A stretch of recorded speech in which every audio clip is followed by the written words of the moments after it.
जय श्री कृष्णा दोस्तों। काजल नाम की एक लड़की अपने पति के साथ एक अपार्टमेंट में रहती थी। काजल का पति राहुल एक सॉफ्टवेयर कंपनी में टीम लीडर के पद पर था। राहुल बचपन से ही बहुत आध्यात्मिक था, लेकिन उसके उलट उसकी पत्नी काजल बिल्कुल नास्तिक थी। वह ज्यादातर रंगीन दुनिया में जीने की चाहत रखती थी, जिसे वह आज के हिसाब से सही समझती थी। हालांकि इस बात को लेकर दोनों के बीच में कभी भी कोई अनबन नहीं रही। दोनों अपने जीवन में बहुत खुश थे। एक दिन सुबह राहुल टीवी में धार्मिक कार्यक्रम देख रहा था, जिसमें साढ़े साथी काल के बारे में बताया जा रहा था। उसी समय काजल चाय नाश्ता लेकर आती है और राहुल के बगल में बैठ जाती है। चाय पीने लगती है और थोड़ी देर बाद ही वह राहुल से चाय पीते हुए कहती है, क्या सुबह से बोर कर रहे हो? और उसी समय टीवी का रिमोट उठाकर चैनल बदल देती है। राहुल को काजल का बर्ताव अच्छा नहीं लगता। वह काजल से कहता है, क्या तुम साढ़े साथी की महादशा के बारे में कुछ जानती हो, जो तुमने उसे बकवास समझ लिया? धर्म की बातें समझने के लिए आस्था लगती है, लेकिन तुम तो बिल्कुल नास्तिक हो। लेकिन तुम्हें किसी और की भावनाओं को तकलीफ देने का कोई हक नहीं है। काजल को राहुल की बात से ग्लानि महसूस हुई और वह राहुल से माफी मांगते हुए वही शनि भगवान का कार्यक्रम टीवी में दोबारा लगा देती है। राहुल काजल को बहुत प्यार करता था। वह मुस्कुराते हुए कहता है, अरे कोई बात नहीं, चलो आज शनि मंदिर चलते हैं। वैसे काजल को मंदिर में जाने में कोई दिलचस्पी नहीं है, लेकिन वह राहुल का दिल रखने के लिए मंदिर जाने को तैयार हो जाती है। दोनों एक साथ बाइक में मंदिर पहुंच जाते हैं। मंदिर के आसपास बहुत सी छोटी छोटी दुकानें लगी होती हैं। दुकानों में भक्त अपनी पसंद की चीजें खरीद रहे होते हैं। राहुल प्रसाद खरीदकर मंदिर की ओर चलने लगता है। वहीं सीढ़ियों पर एक बाबा काले कपड़े पहने हुए बैठे थे। राहुल उनके कटोरे में कुछ पैसे डाल देता है और काजल के साथ मंदिर चला जाता है। मंदिर में शनि भगवान के दर्शन करने के बाद पुजारी से प्रसाद लेकर दोनों सीढ़ियों से नीचे उतरने लगते हैं और जैसे ही वह नीचे आते हैं, वही बाबा काजल को देखकर कहते हैं, बेटी अपना ध्यान रखना। काजल बाबा को प्रणाम करके राहुल के साथ घर आ जाती है। दरअसल बाबा बहुत तेजस्वी थे। उन्होंने काजल को देखते ही महसूस कर लिया था उनके ऊपर शनि की दृष्टि पड़ चुकी है, जिससे उसका साढ़े साथी शुरू हो चुका है और उसके जीवन में संकट के बादल घिर गए हैं। काजल के घर पहुंचते ही उसके सर में दर्द होने लगता है।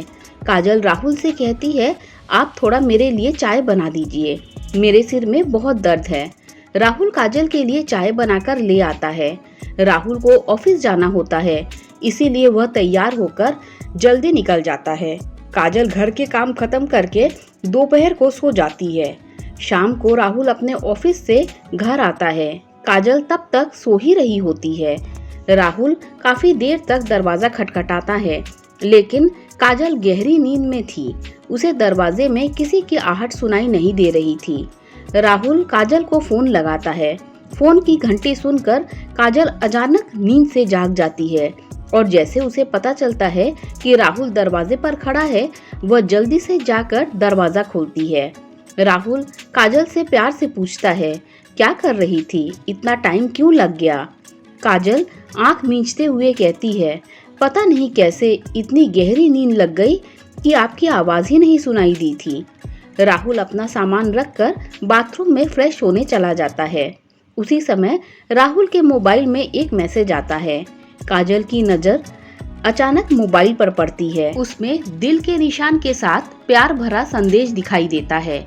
मैसेज देखते ही काजल के रोम रोम में आग लग जाती है, क्योंकि वह अपने पति से बहुत प्यार करती थी और यदि वह बेवफा निकले तो उसे बर्दाश्त नहीं होगा। काजल की आंखों से आंसू निकल आते हैं। उसी समय राहुल बाथरूम से बाहर निकल आता है। काजल तुरंत उसका फोन रख देती है और अपने आप को काबू में करके अपने कमरे में चली जाती है। वह सोच रही थी कि अगर राहुल उसे खुद इस मैसेज के बारे में बताएगा तो ठीक है, नहीं तो वह इसके बारे में कभी बात नहीं करेगी और उसकी जिंदगी से हट जाएगी। दोनों के प्यार को ग्रहण लग चुका था। साढ़े साथी काल ने काजल को अपनी गिरफ्त में ले लिया था। काजल का स्वभाव बदलने लगा था। वह अपने पति पर शक करने लगती है, जिसके चलते उसके रिश्तों में दरार आ चुकी थी। कुछ दिनों के अंदर दोनों के बीच में झगड़े होने प्रारंभ हो जाते हैं। राहुल काजल को समझाने की बहुत कोशिश करता है, लेकिन काजल के दिमाग में वही मैसेज घूम रहा होता है। वह राहुल की किसी भी बात पर भरोसा नहीं कर पा रही थी। राहुल काजल को खुश करने के लिए उससे कहता है, चलो मंदिर चलते हैं, वहीं से बाजार घूमने चलेंगे, आज कुछ कपड़े खरीदते हैं। लेकिन काजल गुस्से में वहां से उठकर चली जाती है। राहुल अकेले ही मंदिर चल देता है। राहुल को दोबारा वही बाबा मंदिर की सीढ़ियों में फिर से दिखाई देते हैं। वह राहुल को देखते ही उसे अपने पास बुलाते हैं। राहुल हाथ जोड़कर बाबा के सामने जाकर खड़ा हो जाता है।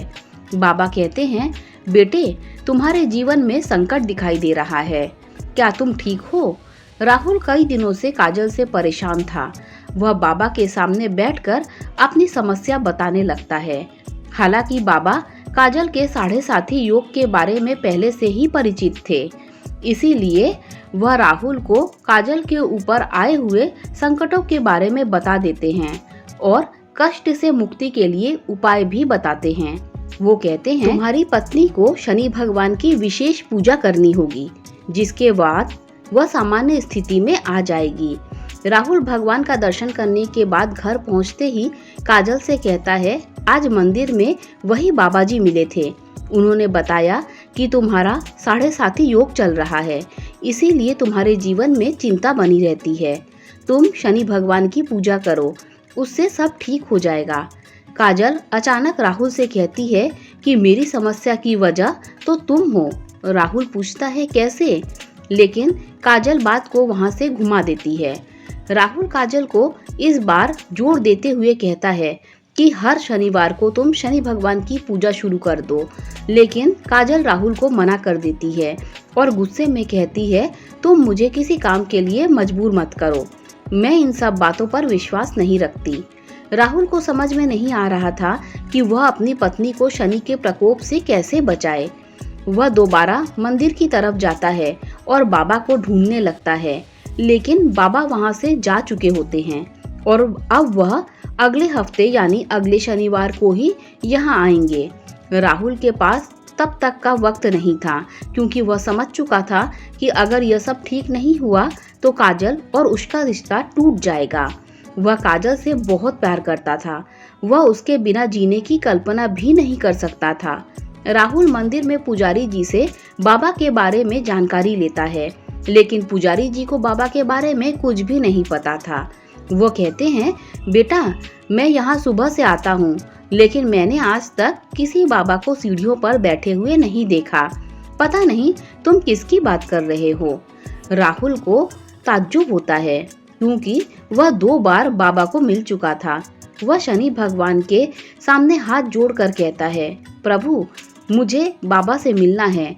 और इतना कहते ही राहुल मंदिर से नीचे उतरने लगता है। अचानक सीढ़ियों में उसके सामने बाबा प्रकट हो जाते हैं और उसे एक शनि भगवान की मूर्ति देते हैं और कहते हैं, इसे अपने घर में रख लेना और इन्हें तेल से स्नान कराना, तुम्हारा कल्याण होगा।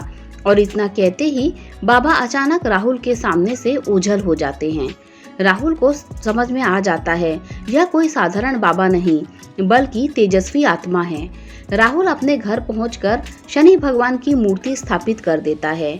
राहुल जैसे ही वह मूर्ति को तेल से स्नान कराता है, काजल पीछे से आकर जोर जोर से चिल्लाने लगती है और कहती है, खुद चरित्रहीन होकर ये ढोंग मत करो। अपनी गलती छुपाने के लिए तुम शनि भगवान का सहारा ले रहे हो। अपने आप को आईने में देखो तो पता चलेगा तुम कितने घटिया इंसान हो। काजल की इतनी अभद्र बातें सुनते ही राहुल के पैरों तले जमीन खिसक जाती है। उसने उम्मीद भी नहीं की थी कि काजल उससे कभी इस लहजे में बात करेगी।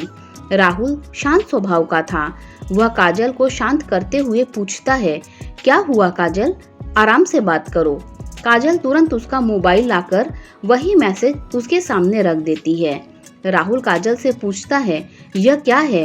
काजल तुरंत कहती है, तुम बताओ यह क्या है और कौन है, जिससे तुम्हें ये मैसेज भेजा है।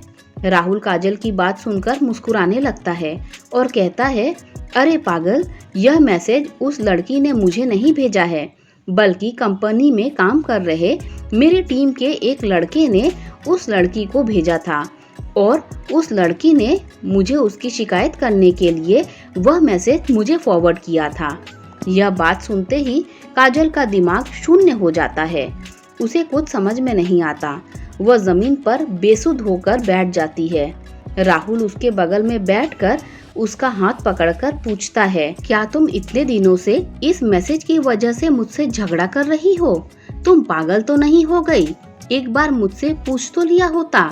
मैं तुम्हारे अलावा किसी और लड़की के बारे में सोच भी नहीं सकता। काजल जोर जोर से रोने लगती है और राहुल के गले लग जाती है। अनजाने में ही सही, लेकिन शनि भगवान की कृपा से काजल को 7.5 योग से छुटकारा मिल जाता है। दोनों के जीवन में फिर से खुशियों को न्योता मिल चुका होता है। शनि भगवान के विराजमान होते ही दोनों के बीच झगड़े की वजह ही समाप्त हो चुकी थी और उनके जीवन में खुशियों ने फिर से दस्तक देना शुरू कर दिया था और दोनों के जीवन के कष्टों की समाप्ति के साथ ही धर्म की यह कथा भी समाप्त हो जाती है। दोस्तों, अगर ये कथा आपको अच्छी लगी हो तो लाइक शेयर सब्सक्राइब कीजिए।